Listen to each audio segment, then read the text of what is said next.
Alice in Wonderland was written by Charles Dodson, an Oxford University student, under the pen name Lewis Carroll. It became one of the most popular children's books when it was published in 1865 and then translated into about 80 different languages. The illustrations of the book were done by John Tenniel.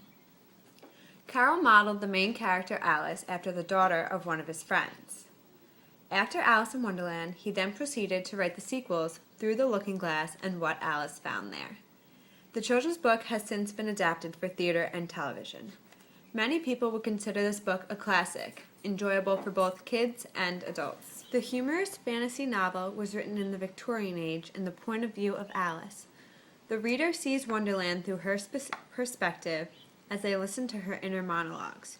You hear the stories of Alice's confrontations in this unique and whimsical world. Lewis Carroll used a technique known as nonsense verses in order to treat logic in an ironic way.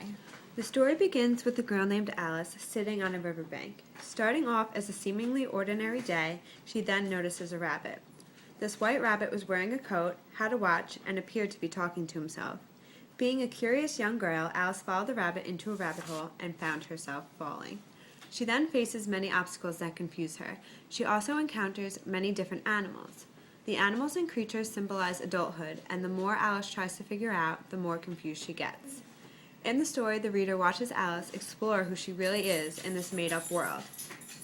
At the end, Alice wakes up, and it had all been a dream. This was the first children's book to criticize the world of grown-ups. The mood is curious and childlike. However, it describes the growth of Alice from a little girl to a wise woman, and the loss of innocence in a child as they learn about adulthood and the grown-up world.